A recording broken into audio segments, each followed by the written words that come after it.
Good morning, everybody. Good morning. And we're talking about the State of the Union today, and the State of the Union is strong. How do I know? Because, right before the show, I had to pee, and I went in the house to do that, and every bathroom had a daughter in it. So I ended up pissing on a tree in the yard right before I hit live because, full house. Okay. So, did y'all watch the State of the Union last night? I thought it was pretty rock solid. I thought Mr. President did a hell of a good job. Santa Steve asks, so Sergeant Major, do you think it's going to be safe on the streets after Mr. Trump calling out the Dems terrible people? Uncle Steve, I'm going to answer that question for the old man. No. The world is getting better. There have definitely been some major improvements. Murder rate, carjackings, armed robbery, all those numbers are down and markedly down as of late. Political violence, of course, we've seen is at a real serious high. When they first started protesting and rioting in Minnesota and Minneapolis, Mario and I basically hypothesized that we wouldn't see significant violence there because that's just how the cycle works, right? There's a fighting season. This is true in desert country. And you guys forgive me, I've got a bit of a cough here because I got a house full of damn kids and all of them are sick. We're all hacking and wheezing today. So, Sergeant Major says our streets have not been safe in Democratic controlled areas for decades. That is correct. Think back. Think back in your living memory, in your life experience. There are certain places where you will not park your car and leave it unlocked. There are certain places where you will, right? Where I live right now at home, got no need to lock the cars when they're parked in the driveway, right? And that's not even, in fairness, that's not even like I live in a safe neighborhood. I don't live in a neighborhood. I live in the woods in the middle of nowhere, right? The likelihood that somebody's going to walk here and steal a car is slim to nope. Right. But, I can go into town. I can go into town near where I live. Excuse me. And I don't have to lock the car when I go into the Walmart. And I have almost complete, perfect confidence that when I come back, my car and all my stuff will be there. Right? No problem. Try that in downtown Atlanta. When we lived in Conyers, I left my pickup truck parked in the driveway at my dad's house while we all carpooled to my uncle's house for Christmas dinner on Christmas Eve one year. Okay? I think this was 2013 or 2014. And I didn't even realize anything was amiss until I got up the next morning and went out to my truck to get a pack of cigarettes out of the carton that I had in the glove box. And I found that, my butterfly knife, a big jar of change, my fresh carton of cigarettes. I think there were like 7 packs left in it, right? A carton of cigarettes is 10 packs. So it was a relatively new carton. And I had to call the police and tell them, hey, somebody broke into my truck and stole all my shit. Amazingly, they didn't find the rifle or the laptop behind the bench seat, but they got, they stole about $1,000 worth of stuff out of the front of the truck. Some camera equipment, some, these-its and those-its, and my Bob Gates challenge coin. I had a Secretary of Defense Bob Gates challenge coin that was handed to me by Bob Gates in Afghanistan, and some little YN stole that shit out of my pickup truck. He has no idea what that is, and I'll never see it again. Anyway, but that's over a decade ago. And that's Conyers, Georgia. That's outside of Metro Atlanta, or it is part of the Atlanta Metro, properly stated. So, no, Donald Trump didn't fix everything. And that is the criticism you're going to get, is there are still problems in the world, therefore Donald Trump is a failure. Now, hold on a minute. Okay, grocery prices are still high. But think back a year ago, we were being told over and over again, look how Donald Trump's already screwed everything up. As soon as he was inaugurated, no sooner as he inaugurated, the egg prices are through the roof. It's $10 for a dozen eggs. And it was. Right? It was ludicrous. Right? Eggs spiked at around $5.50 a dozen. Right? We were paying like $20 to $22 for our 5 dozen egg box that we usually get from Walmart or Aldi, and that's over now. Egg prices on average across the nation are around $2 a dozen. That turnaround happened like that, and we know exactly what happened.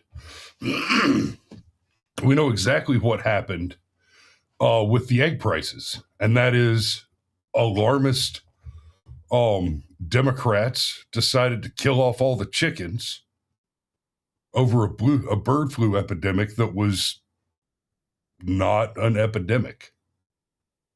Yeah, go read up on what actually happened there. It was Democrats panicked, and frankly, the flavor of the panic seems to suggest to me that what really happened is Democrats who were in a position to do so decided that they wanted to have the talking point, egg prices are high.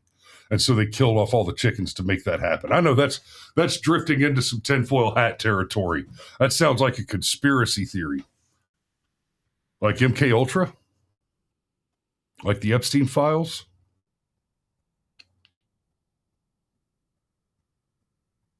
Like Tuskegee Airmen? Yeah, that sounds like a conspiracy theory. Y'all, I think Joe Rogan said it best. I've seen so many of the conspiracy theories come true that I'm ready to believe that we live on a flat earth and we never landed on the moon.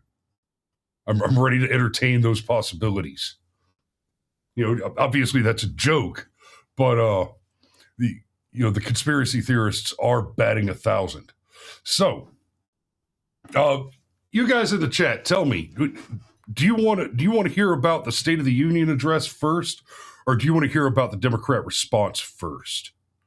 Because I'm kind of inclined to lean on. No, you know what? This is where we're going to go.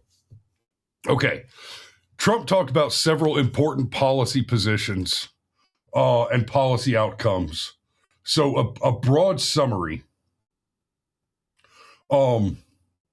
We started off on basic framing. Trump framed the whole thing as the country is recovering. And that's true. There is truth to that. Is it perfect? Have we achieved everything that we hope Donald Trump will do? Well, let's be fair here. We kind of hope that he'll return gas prices to 2000s levels, to 1999 levels. We kind of hope that we'll start seeing first Trump term level mortgage rates, interest rates, right? That'd be awesome. We kind of hope that there will be no more conflict around the world, no more war ever. We kind of hope that he'll deport all 20, 40, 60, 80, whatever million. The best number we have is about 18 or 19 million illegal aliens. Put an end to human trafficking, drug trafficking, et cetera, et cetera. Yeah, we hope for all of those things. But if we don't have everything after 1 year, Does that mean that we cannot be buoyed? Does that mean we cannot be happy about what we have achieved? Because this country has done a hell of a lot of good, right? You know, Pam Bondi got lambasted recently for bringing up the Dow being over 50,000 when she was supposed to be talking about something almost entirely unrelated. And fair play, it was not the right time to bring it up. But the State of the Union speech, that is the right time to bring it up. Now, I have some concerns about the artificial inflationary nature of investment speculation within the market, but the fact is that our system is built in such a way. So if the Dow is over 50,000, that means that retirement accounts are increasing. My wife's going to retire in a couple of months, and there's a retirement account that I'm interested in, and it's doing well. Oh, Kenev, I'm not going to read your quote exactly, but Omar, every breath that vile creature steals is a testament to our failure. I agree with you wholeheartedly. It is a gross failure of the American justice system that Ilhan Omar has not been denaturalized and incarcerated. I don't want to see her deported. I would like to see her spend the rest of her life in an American prison for her crimes against the United States of America. Frankly, I would like to see her executed for those crimes, because treason is a crime. And if you were a citizen of the United States of America placed in a position of high trust, and you use that position of high trust to aid and abet the enemies of the United States of America and conduct open war against her citizenry and defraud her people, that is treason par excellence. And yes, we should absolutely be executing criminals for that crime. Sergeant Major says prices will never go down to where they were in his first term because inflation under Biden was over 25%. That is correct. We will see prices go down some, but what you're really going to see, what the way that problem overall actually gets solved, actually levels out, is increased wages. So wages will need to rise, and they are rising, to meet the cost of products. The fact is that a currency works, debasing currency kind of works like the leveling process that we've discussed, as is designed by Sergeant Major says it's not treason if you're a spy. That's fair. Old man, hey, fair play. I would be totally comfortable with executing Ilhan Omar for espionage instead of treason. That would be, I'd be fine with that. That'd be perfectly reasonable. But like I was saying, the way that you get affordability leveled out is not by decreasing prices. It's not impossible, but it's not especially attainable. The way that you get it done is by equalizing the disparity between wages and prices, recognizing that what has happened is the currency has been debased, has less value, and therefore the only mechanism by which you can restore your prior buying power is having more of the less valuable currency. It's disgusting, it's disheartening, but it is the economic truth. It is the case, and that's just how money works. We are planning a deep dive in the not too distant future. I'm not sure when we're going to get around to it, because we've got other deep dives that are more immediately salient. But I do want to do a deep dive on basic economic literacy, because so many people don't understand the difference between wealth, property, currency, time. Right? There are a few different things that are used. Like, people say time is money. It's more correct to say time has value, and money. It's more correct to say time has value. It is more correct to say value can be measured in wealth, and it is more correct to say that wealth can be redistributed in currency. That is but that's, like I said, that's a deep dive. That's a deep dive show.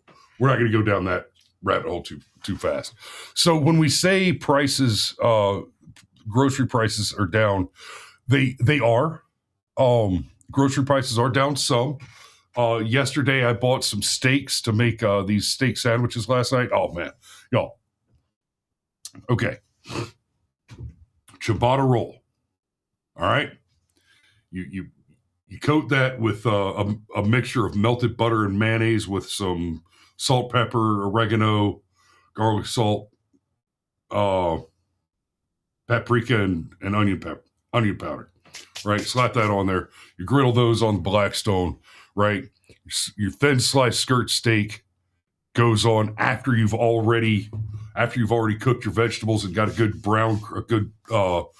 Meyer browning on the vegetables. That steak, it only needs to be there for a minute. Right, get some good sear on it. Mix it up with the vegetables, provolone cheese. Slap it off the griddle. 20 minutes, a dozen sandwiches. It was good dinner last night with the family. And that steak was expensive, but it was not as expensive as it has been. Those prices are cooling. But broadly, what we're really seeing that Trump was touting last night, and this is a good thing, is that the inflation rate, the rate of inflation of grocery prices, has cooled substantially. Hasn't quite stopped, but it has cooled substantially. And many, especially dairy and eggs. I feed my kids a lot of cheese to save money on toilet paper, for example. So I've seen those prices improving as well. And if I'm being honest, I don't drink very much, so I haven't been paying any attention to the price of alcohol. But I do remember right after 2020, the price of my favorite scotches went through the absolute roof. I would love to see a bottle of Macallan 20-year come back down under $200. That would improve the quality of my experience generally. But grocery inflation has cooled significantly. Overall inflation is down markedly from its peak. We're told that at its peak under Biden, it was 9.3. I say bullshit. Sergeant Major said something about 25%. Those numbers don't make sense to me. The cost of everything you buy from day to day, they're just normal consumer products over the period of Biden's administration, doubled or more in many, many cases, right? Not least of which was gasoline. Gasoline's down around half of what, a little more than half of what it was under Biden, right? It was not uncommon to see $3.50, $4 or more while Biden was in office. The national average broke $5 a gallon under Biden. I filled up my truck coming across the border out of Florida Sunday for $2.35. I was relatively happy with that. I remember having conversations back in 01, 02 when we saw gas spike up around $3.50 after 9/11. There was a huge spike in gas and it started to kind of tick back down. And I told my buddies back then when we were all late teens, early 20s. And I told my buddies back then that's it, guys. You're never going to see gas go under $1 again. We'll be lucky if you ever again in your life see gas under $2. This was, this is easy to understand. And after that, we did see gas get down around $1.50 a few times. I had an experience in 08. I was doing a PCS from the Presidio of Monterey to Goodfellow Air Force Base. So, you drive straight down California, you turn left at Los Angeles and skip that son of a bitch because it's nasty and pop over the mountains into Arizona, right?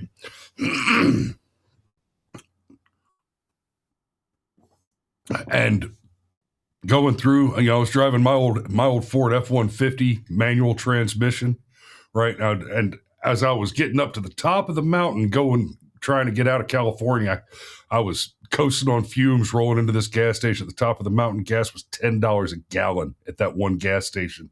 And I said, holy shit. And I mean, not like it was $10 a gallon, it was like 10.02, right? So I bought a gallon of gas, a cheeseburger, a pack of cigarettes, and a cup of coffee for $20.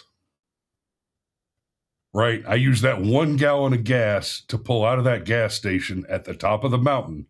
I kicked in my Mexican overdrive. I coasted into Arizona, and I filled up at a dollar. I think it was $1.78 or something. It was less than $2. Right? And we're talking 5 miles away, just having left California. Once I got out of California, I started seeing gas for under $2 routinely between Arizona and Texas. And for the rest of that year, I don't think I ever paid more than $2 a gallon while I was touring around Texas, around Goodfellow Air Force Base, Tom Green County, Bobo Kitchen.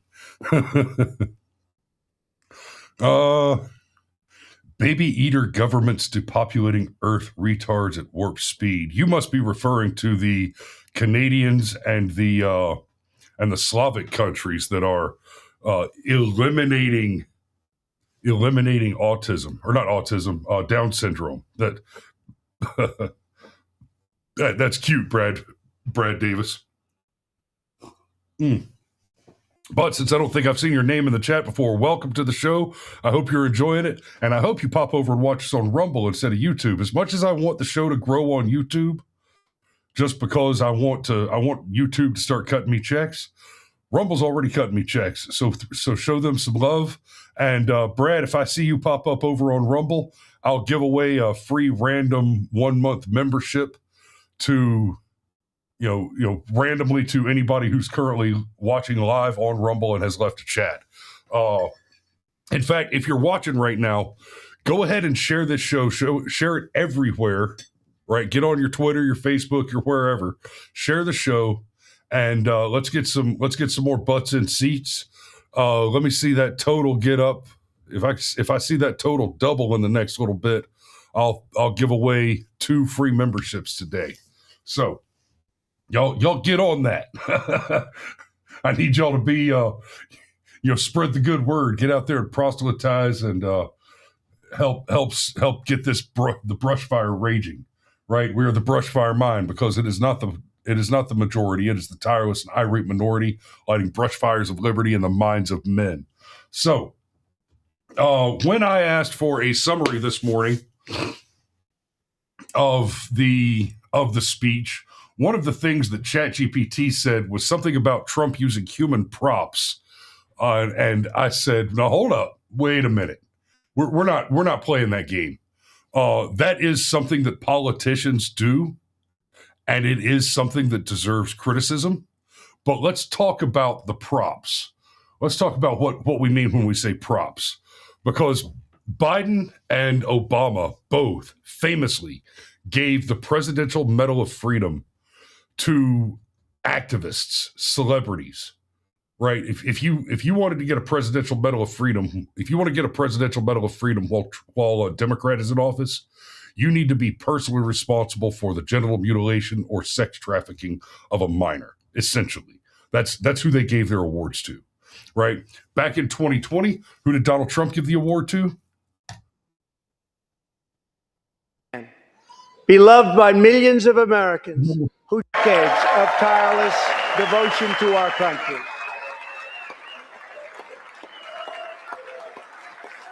Now, the importance of Rush Limbaugh as a figure, as a political figure, cannot be overstated. Okay, Rush Limbaugh, and God, we could do a deep dive on his career. That would be excellent. You wouldn't think I'd need to write this down, but I say we could do a deep dive. And well, we say that often enough that I have to take notes, make sure that we don't try to get, because we try to do one every Saturday. I know we've had a couple of Saturdays that were these last couple Saturdays have been a little squirrely, but what Rush Limbaugh did for America, right? So for the conservative movement, and when you say conservative movement, you need to think for America. And when you say conservative movement, you don't need to think Republican. The Republican Party is a poor champion of conservatism, right? And that is something that we have to work on. But Rush Limbaugh took a dead medium, the AM radio, and made it powerful, made it effective, built one of the biggest audiences that any entertainer, any broadcaster has ever seen. And he was aggressive about conservatism, about America, about what it means to be a good and decent human being. Right? Poor Rush would be, poor Rush would be having a hard time right now with everything that's going on with the trans mafia. But Rush was a celebrity. For all intents and purposes, Rush was a celebrity, and he got the Presidential Medal of Freedom. Obama gave it to Ellen DeGeneres. Gave it to Ellen DeGeneres. For what? For what? I mean, she's not even a hot lesbian. She's just an obnoxious one. So,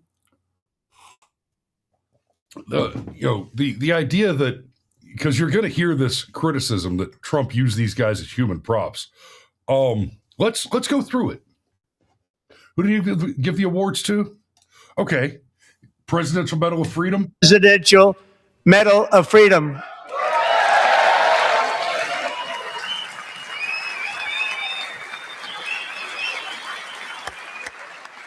Yeah, the goalie that just won us gold over Canada in the Olympics. Guys, they didn't just win gold, right? The American team didn't just win gold at the Olympics.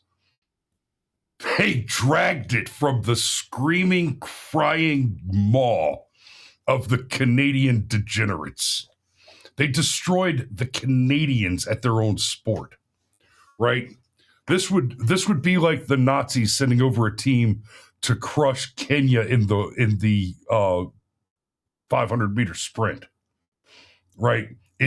We went into their house and defiled them because they deserve it. Yeah.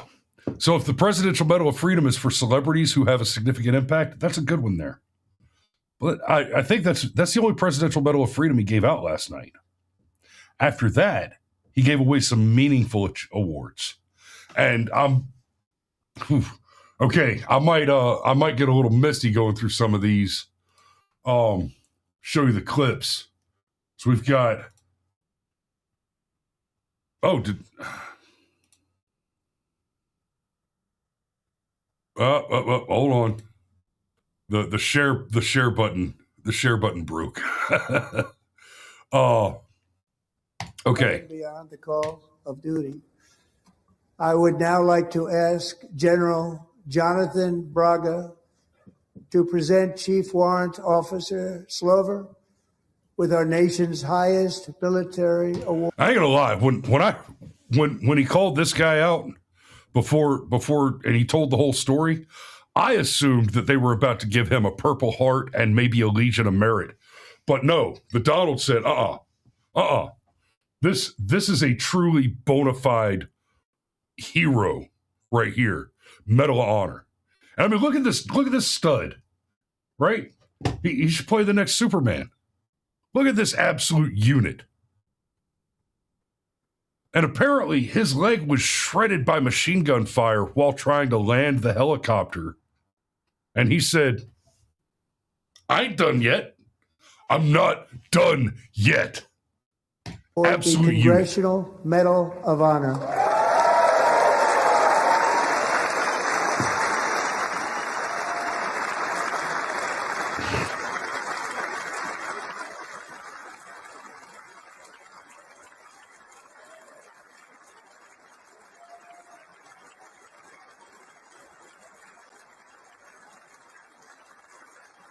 Yeah. Medal of Honor, well deserved. Right? And you got a second Medal of Honor here. 100-year-old warfighter in the Korean War.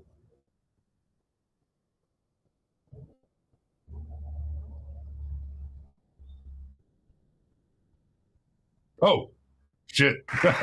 Sorry. I forgot to switch the tab.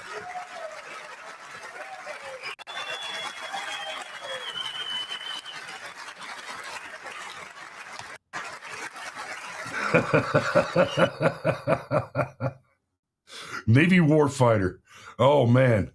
Shot down 4 Soviet jets during a secret mission in the Korean War. Right. The man, he wasn't there. Sergeant Major pointed out, yes, he gave away 1 Legion of Merit, 2 Purple Hearts, and 2 Medals of Honor. I'm sorry. I shouldn't have said gave away. He awarded to men who earned this. The award created by our late, great President George Washington himself. It's called the Purple Heart.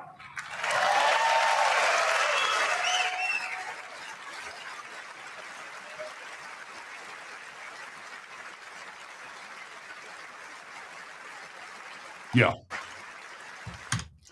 So that's Staff Sergeant Andrew Wolf. I'm not gonna lie, guys. I'm a little bit conflicted on this one because, as I understand it, the Purple Heart is for being injured in combat. And stick with me here. I don't mean to downplay what happened to this guy, right? The young staff sergeant. He was shot in the head in the Capitol in D.C. And as I understand it, the Purple Heart is supposed to be for being injured by the enemy in combat. But think about that for a minute.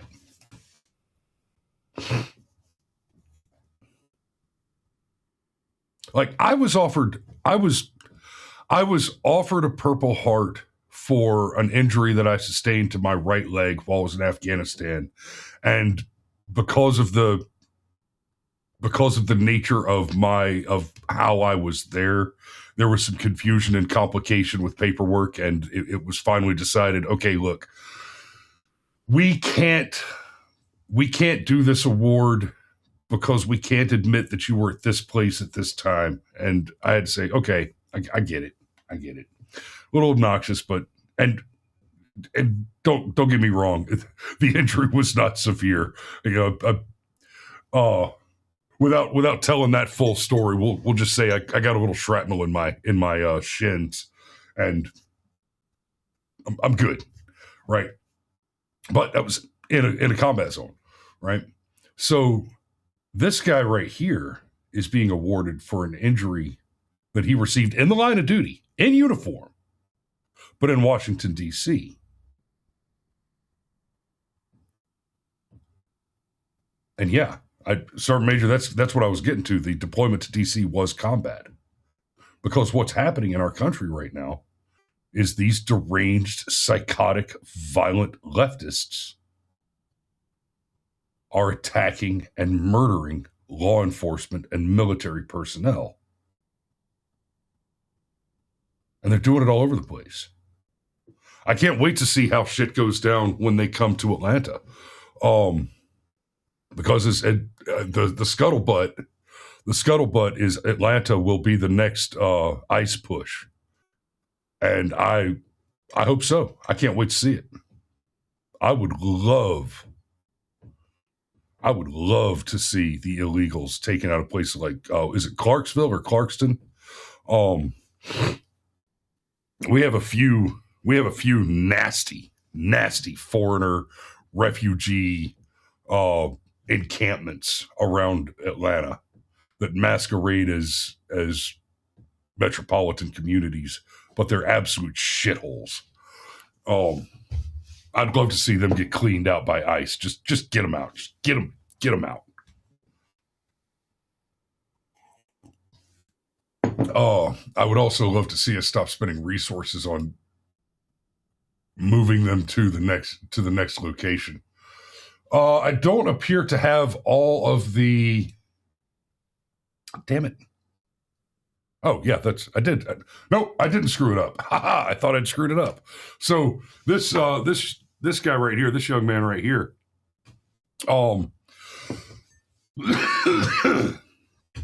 excuse me, he got the Legion of Merit.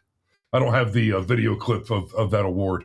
He got the Legion of Merit for doing a rescue swim to save what 165 people. Yeah, 165 people.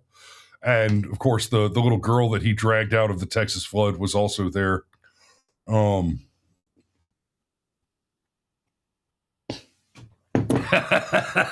Kate says, "I'd love to see ice, and I'd love to see the National Guard around the Capitol." As would I. But our poor buddy, Mr. Patrick there, he doesn't want to deal with the traffic, and I don't blame him.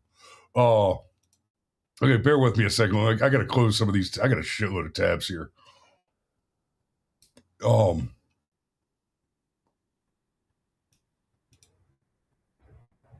Okay. I got to close some of these so I can see what I'm working with and not repeat myself on things. Okay. So let's see. What do we want to go to next? You know what? I'm going to go ahead and go to the weirdo Democrat responses, and we'll talk about those a bit. Okay. So apparently there was more than one event put on by Democrats last night. Yeah, this one in. Where did this one happen? The entire Democrat Party should be in.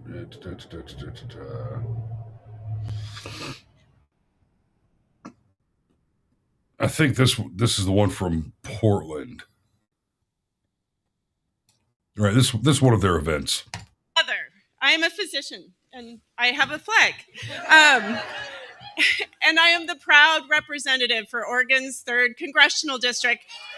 Yes, thank you. Thank you. And tonight, I defy Trump and his authoritarian project by standing in joyful, radical, peaceful resistance with the Portland Frog Brigade. Oh, real quick, before I get back to that, Sergeant Major asked the question, can you imagine the strength and stamina needed to pull 165 people out of the water? You know, I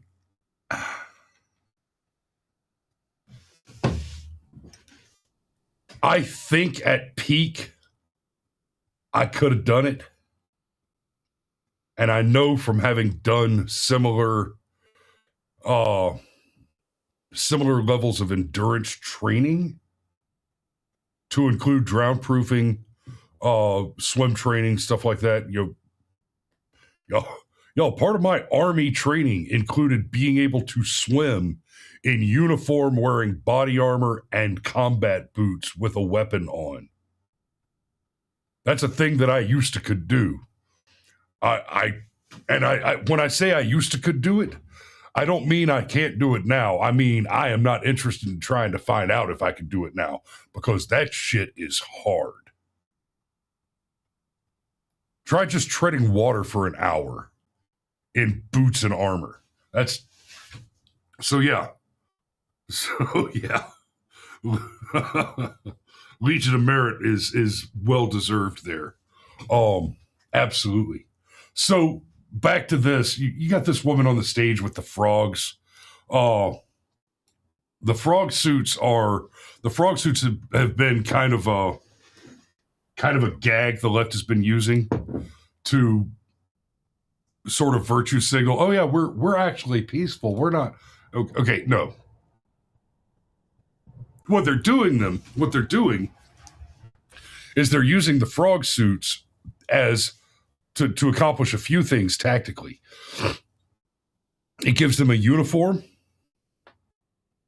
which masks their identity and provides them with anonymity, and acts as an ad hoc, if only moderately effective, hazmat suit. Right? They tell us, they say that they're wearing the frog suits to make it a silly thing, but that's not it.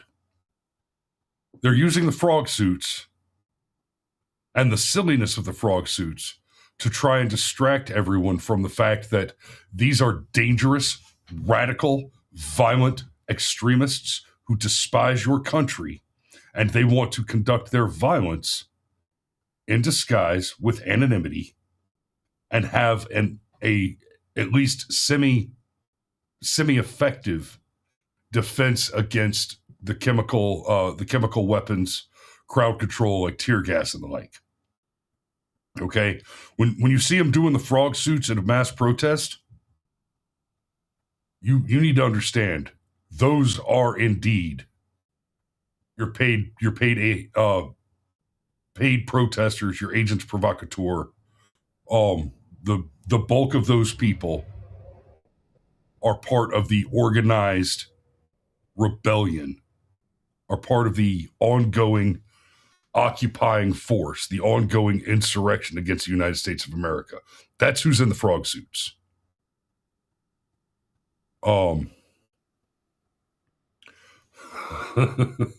Maul said the frog represents French Canada. No, they chose the frog. They chose the frog because of the Pepe memes. They're trying to confuse identities.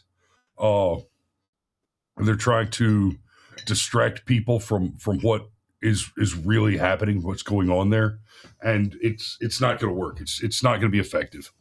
You know what, guys? I have a lot more clips pulled up. I could keep going for a while, but I'm almost out of coffee here. So how about this? I'm gonna take a short break and go get some more coffee, and I'm gonna leave you guys. Since we were just talking about the frogs, I'm gonna leave you guys with all the martyrs are monsters. Okay, so I'm gonna set you guys up with that for a minute, and I'll come back and we'll get back to some of the Democrat response, because we got to talk about that a bit too. Here you go.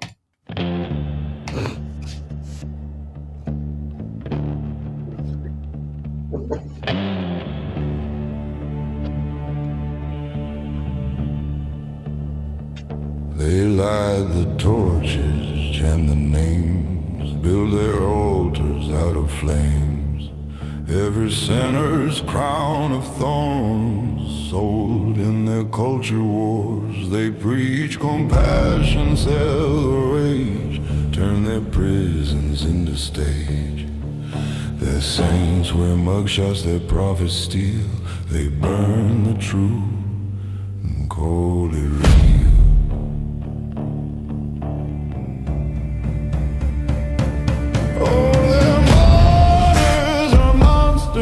Born of lies and pride, they cry for mercy while the innocent die.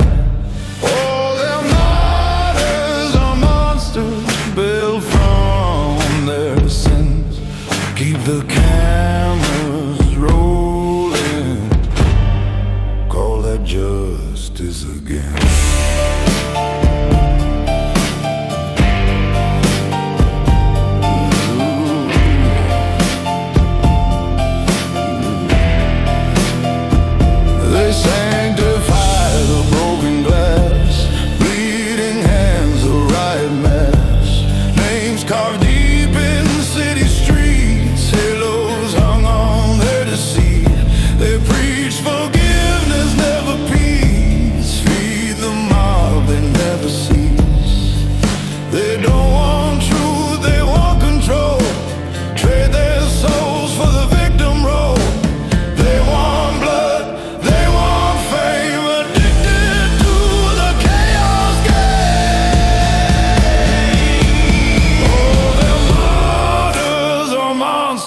Virtue wrapped in advice. They sell their stories, never pay the price. Oh, they're martyrs or monsters, born from fire and lies, and they worship everyone till the last truth dies.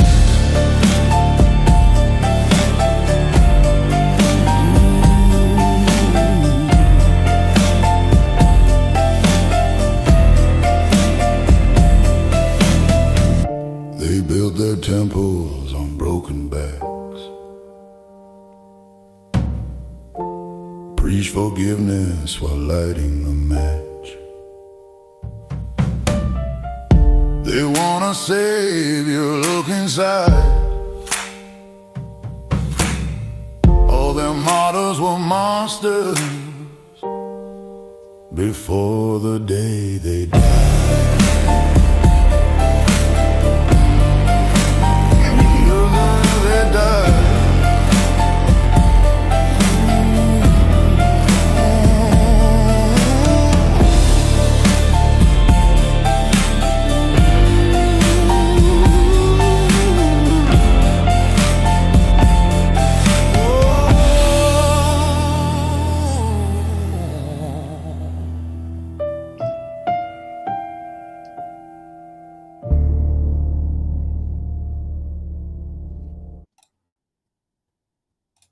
All right, guys. So let's get into the response a little bit. First thing, I want you guys to know that this psychopath in the freaking rebreather hood, right? She was wearing this during the COVID thing, just virtue signaling par excellence. Abigail Spanberger. She's CIA asset, or she was a CIA agent. Excuse me. She was a CIA asset or agent, and now she's the governor of Virginia. And before we get into her actual response, and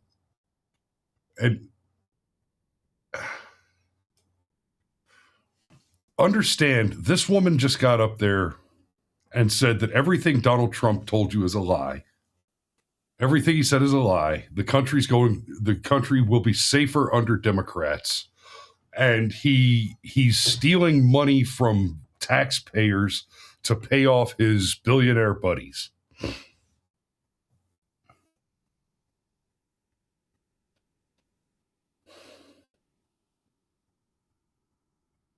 It's funny, because I don't know about you guys. I just did my taxes. Okay, let's be fair. My wife did my taxes. She's the one getting an MBA, not me. So, I don't know about y'all, but I did a hell of a lot better this year on taxes than we did any year that Biden was in office. Biden ate us alive. Now, I've got 4 kids. That child tax credit goes a long way in my pocketbook. And the Donald took care of that. And, I go back to this story often because we don't have Cameron here to tell us, but Cameron has a fantastic little anecdote, sitting down next to this chick at a bar and talking about Trump's tax cuts, and she didn't want it because that's right, because the billionaires and the millionaires get it too. Because never forget, they never want anything unless it includes causing harm. If you cannot show a Democrat how a policy will harm the American people, or a Republican, or Republicans broadly, or white men, or so, if you can't say, look, hey, we're going to give everybody free healthcare, and by the way, we're going to hurt white people to do it. They don't want it. If you can't tell them how it's going to hurt somebody, they don't want it. The only thing they want is to cause someone harm. Because at its core, at its base, They're communists. They're Marxists. And Marxism is the religion of envy. It is the religion of theft. It is the religion of violence and force. From each according to his ability and to each according to his need. Right? And I don't know about you guys, but I promise you this. If I'm not getting paid to work, I'm suddenly not working. Okay, that's not how the game plays. That's not how I play the game. I work for a profit. Right? I mean, I did this show for years, essentially for free, because I enjoy doing the show. I enjoy talking to you guys. I enjoy the interaction in the chat. My mom and dad watch the show almost every morning. And, we live a little less than an hour apart. I try to see mom and dad at least once a week or so. We don't always manage it because we live an hour apart. We've got lives. We do stuff. But we've been pretty good, pretty consistent about getting over to see mom and granddad about once a week or so. And Sergeant Major, you don't even have to say it. I know you want to see the grandbabies. I get it. I get it. I understand. It's okay if I have to go to work and the wife brings the kids over to swim in the pool. But I like to get over and see the old man too. And I like to hug my mother. Right? These are good things. The Democrats, they don't like you to be happy. They don't want you to be happy. They don't want you to be free. They don't want you to be prosperous. One of the things that Spanberger was critical of were the tariffs. The Democrats are just crying and crying about the tariffs. And she tried to frame what's happening with the tariffs. Excuse me. She tried to frame what's happening with the tariffs as a tax. We saw this out of the Kamala Harris campaign as well, and I've explained it. I've explained this in great detail, so I'll try to keep the explanation a little brief.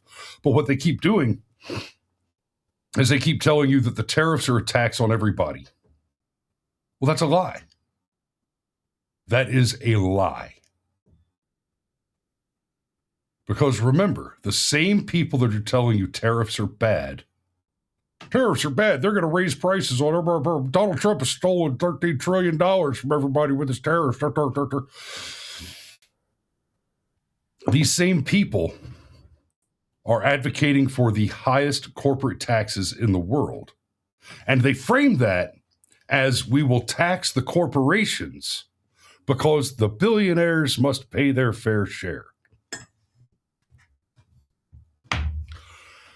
Corporations cannot pay taxes. They do not pay taxes. If a corporation writes a check to the IRS, what they've done is they have collected the taxes from their consumers. The only entity that is capable. Okay, this isn't a matter of how the law is designed to hurt the people or to benefit the corporations, et cetera. No, this is a matter of pure economic, metaphysical reality. It is impossible for a producing organization to pay taxes if they have an end consumer. The only person who can pay the tax is the final customer, whoever buys the end product. Right? So if you're, let's say you're a small business guy, right? You pay taxes on the groceries that you eat, on the house that you live in, on Christmas presents, on Easter baskets, you pay taxes on the things that end in your hands. You pay taxes on the things that you hold. Right? At the end of the day, all taxes come down to property taxes. If you produce something which you then sell, you are required to write a check to the IRS for taxes on that item. But what you've done is you have priced the item to include the taxes. And so the person who's paying the tax is the consumer that purchases the product from you. It is metaphysically impossible for anyone but the end user to pay taxes. It's that simple. So when the Democrats tell you that tariffs are a tax on everybody because it increases prices, they're entirely missing the point on their corporate taxes. The corporate taxes that will be paid by American corporations and companies and producers will be paid by everyone who purchases their products, which means because they are buying and selling products back and forth between one another in the form of raw materials or component parts that are purchased to be assembled into final products, that they're all increasing one another's costs on one another, which is raising the cost at the bottom for the individual end consumer. A corporate tax is a tax on the citizen. A tariff, oh, well, but the tariff is going to increase the price to the end consumer as well. It is. And that's a great thing. Because remember, Trump's tariffs are on products which are produced in foreign countries and in the United States. That's important because it means you don't have to pay tariffs. It means you can choose to buy an American-made product instead of a foreign-made product, and you have just chosen not to pay the tariff. So the tariff is voluntary.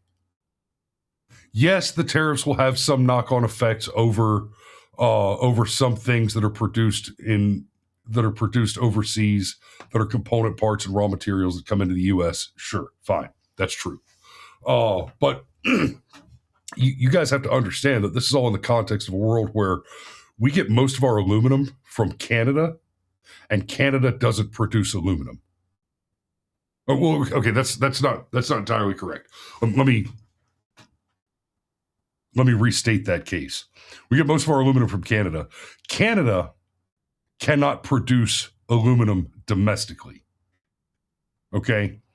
Canada doesn't have the raw materials to produce aluminum. They purchase the raw materials from China, in particular bauxite. Canada doesn't have bauxite production. So what's happening is other countries that produce raw materials are shipping them to Canada. Canada's producing the aluminum and then selling it to America while maintaining massive tariffs on American products being sold to Canada. It is a grotesque trade imbalance. They're taking advantage of us, and it's disgusting. And here's the important factor there. This is why I use this use case in particular. America has bauxite mines that are currently non-functional. America isn't unable to produce aluminum. We are choosing not to produce aluminum because our government chose to disincentivize and devalue aluminum production in this country under the psychotic liberal economic theory that if we have our products produced overseas and everybody becomes intertangled in dependency on one another, whether they can produce products domestically or not, then all the 197 countries around the world will be less inclined to engage in military activity. And how has that worked out for us so far?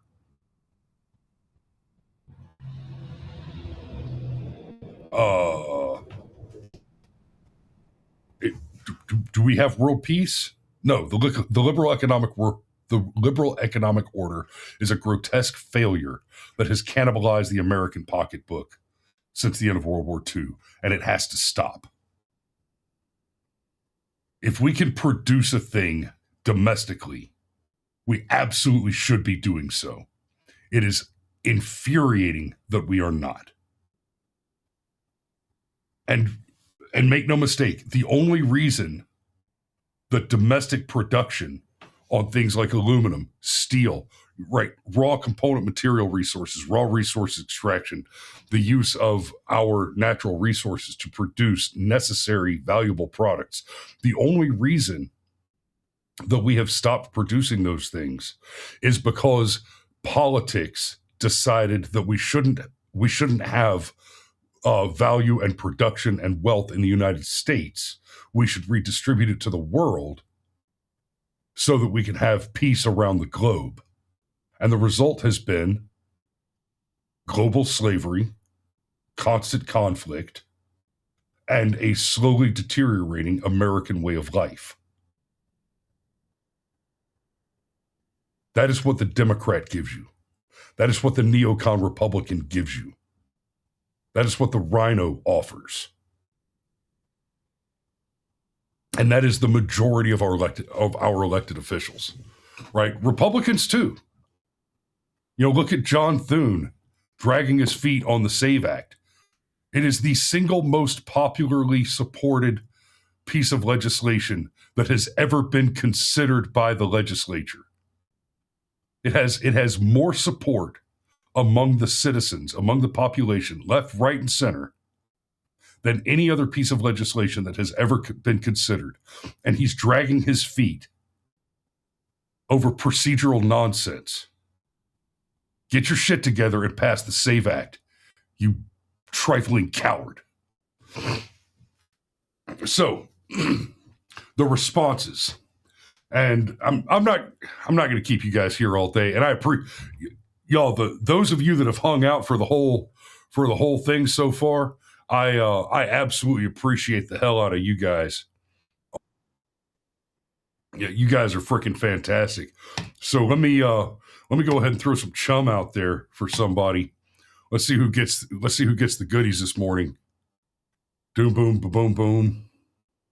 There it is. One free subscription out there. One free subscription out in the waters. Let's see who manages to grab it.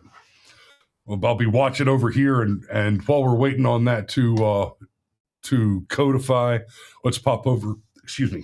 Cade was gifted a membership by the Brushfire Mind. Bully for you, brother. Bully for you.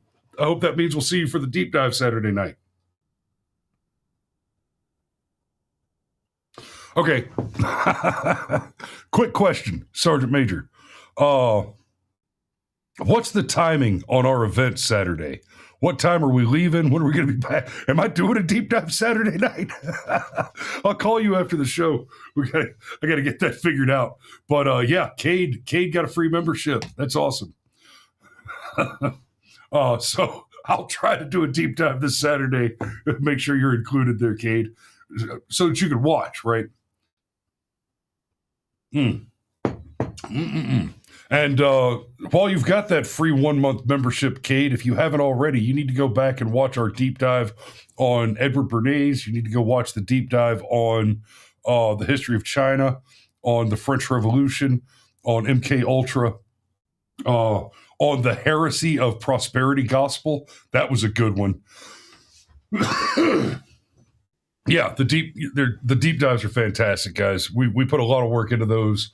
And I'm very proud of the final product that we get. And hey, fair play. The deep dives tend to be 3 hours long or more. I think we've had one or two that stopped at 2 hours, but they tend to be 3 hours or more. I think the history of China was 4.5 hours, if I remember correctly. That one, they're intense. They are intense. So yeah, go enjoy those, brother. So, the People's State of the Union. No planning incarcerated, no se todas. No planning incarcerated, no se todas. And I'm playing that as hard as that is to listen to. I'm playing that clip to make a very particular point. I want you to listen to a little bit more of it and pay attention. There's something missing. What is it that's missing here? Hey. Woo! Okay. I think I did okay. You did amazing. Yes. You get an A.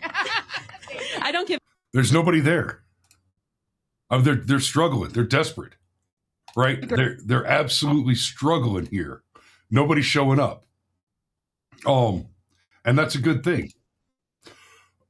So basically what they did at these several events, they ran them before the State of the Union address. And they basically just got up on a stage and said, Trump's going to lie to you. We're not going to watch this. Trump's going to lie to you. He's a liar and he's going to lie. He's going to get up there and tell you lies. And, well, for starters, that was a lie. And, you know, they like to tell you Trump lies all the time. We've talked about this many times before. I like to tell you Trump lies all the time. And, oh, well, he's told 30,000 lies in the last 14 minutes. And here's the fun bit. They produce lists of Trump's lies. And in order to get to the number of lies that they claim that Trump has made, it's all stuff like, oh, well, he said he bought cheeseburgers for the basketball team and they were stacked a mile high. Well, that's not true. They were spread out on a table. I'm not choosing this one. I'm not being hyperbolic here. This was actually one of the many, many things that they listed as a lie that Trump told. He said that they bought a stack of cheeseburgers a mile high. And what actually happened is they were laid out all over a table. They were not, in fact, stacked 1 mile high. 1 mile would have been, no, that's not a lie. Okay? And if a person tells you that that's a lie, that person is lying to you. There are not, this is important to understand, there are not people who are simultaneously aware of politics and news enough to be making criticisms of the president, who are interested in making criticisms, who are also genuinely ignorant of the very basic form of human communication that is hyperbolic rhetoric. Okay? If somebody says, I ordered a ton of pizza, you know that he did not order 2,000 pounds of pizza. Even if somebody says the words, I ordered a literal ton of pizza, you can be relatively certain that what he means is not, I literally ordered 2,000 pounds of pizza. What he means is, I ordered a lot of pizza, a huge amount of pizza.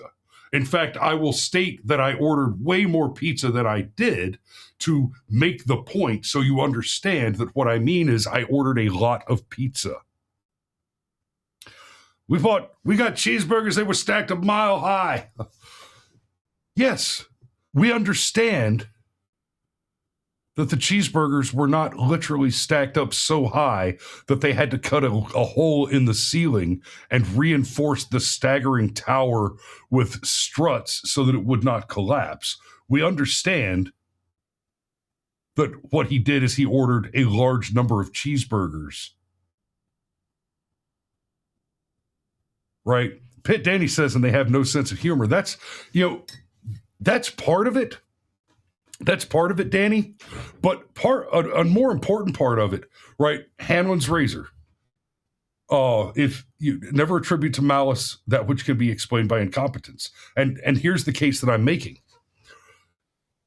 A person saying that they think Trump lied about something like that is one, assuming that you don't understand what hyperbole is. And it's very common and valuable use in rhetoric, in speech, in descriptive language.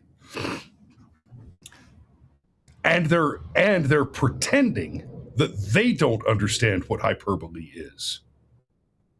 Right? So it's not just that they don't have a sense of humor.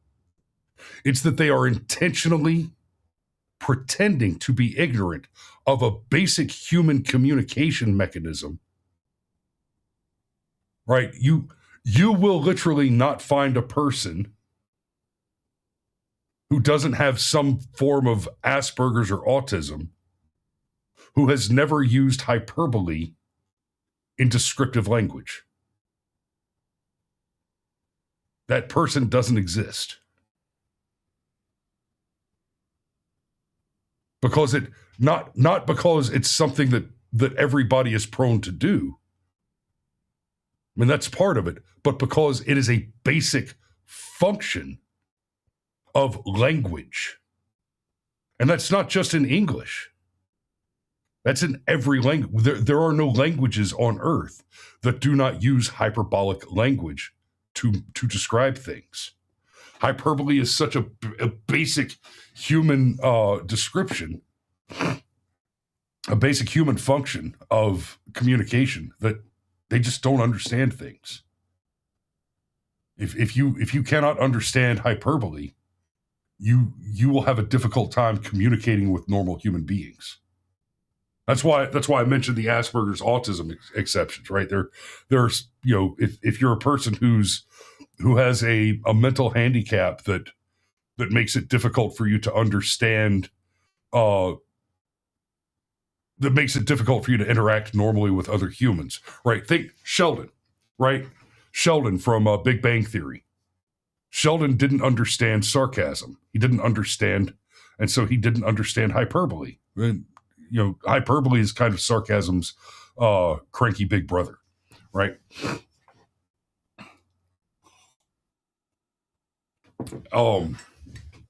So when they tell you that it's all lies, they're lying to you. And they know they're lying to you. Right? Because again, unless they've got too many burgers in their ass or they're suffering from autism, then they understand what language is. They understand how language works. And if they tell you differently, they're lying. The last one I want to get to, let me see. I should have showed this clip before I started talking about the awards. But I do want to touch on this real quick, and then I'm going to wrap up because I'm going to go check on the kids, and then I've still got to do some more streaming today. So I actually thought it was very skillfully done. He awarded several medals of honors, Purple Heart. He brought up the natural disaster in Texas. He had to do that because I think the rest of his message, I think, is a hard pill for Americans to swallow. And I think those other moments really gave him some space to balance out those two things. But he utilized almost like these game show type moments where you're seeing awards being presented to really bring these moments of togetherness that otherwise might not have been there. I actually thought it was very skillfully done. He awarded several medals of honors, Purple Heart.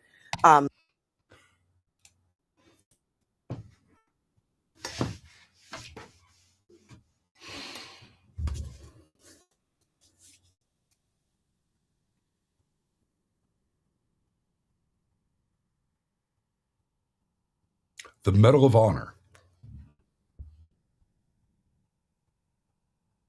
is a game show prize.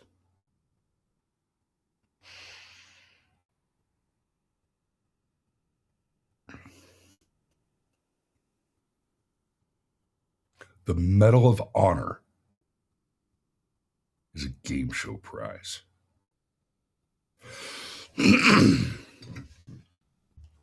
You understand that the Medal of Honor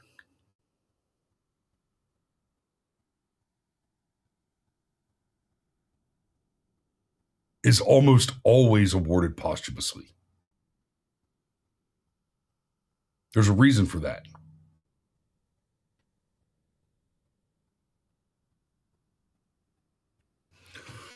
The Medal of Honor is intended to recognize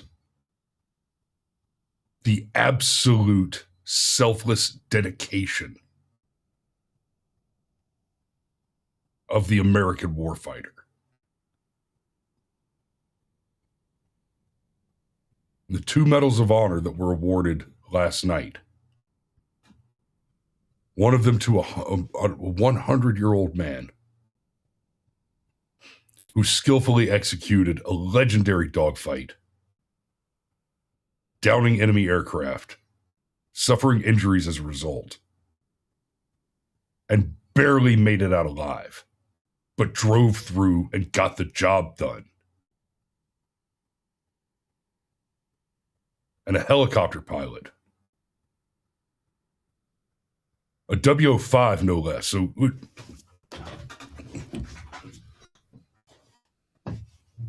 a W-5.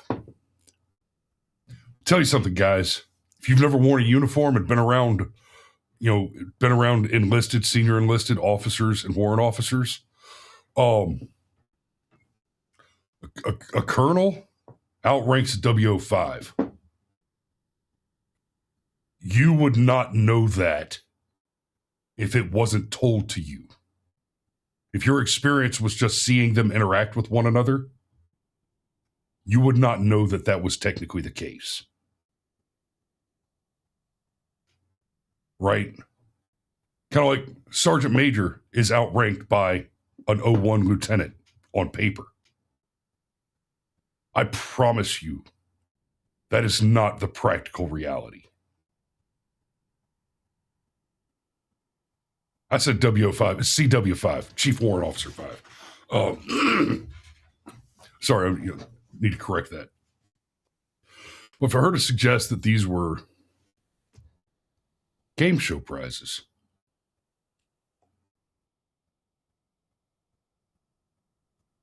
all right, good conduct medal is chest candy.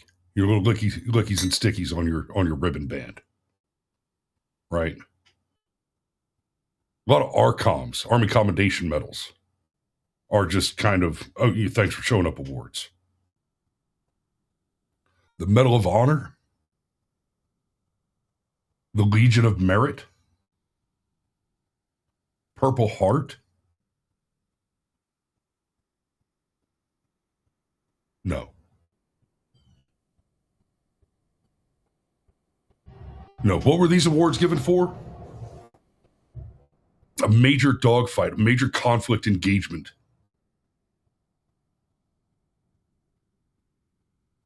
Injury sustained in a major military operation, capturing Maduro. Maduro. For the unbelievable, exhausting effort of swimming 167 people out of a flood zone. For being shot, for surviving the attempted murder by an armed insurrectionist in our nation's capital. Okay, these are not cute things. These are very, very serious, substantial accomplishments. And they're substantial accomplishments in the line of duty, in uniform, in service to this country. Right? This mouthpiece, this shit stain right here, she sleeps peacefully in her bed at night because rough men stand ready to do violence on her behalf. And she shouldn't. She doesn't deserve it. She does not deserve the sacrifice that men and women in uniform have given to guarantee her safety, her convenience, her wealth, her liberty, her prosperity. She doesn't deserve it, and we do it anyway.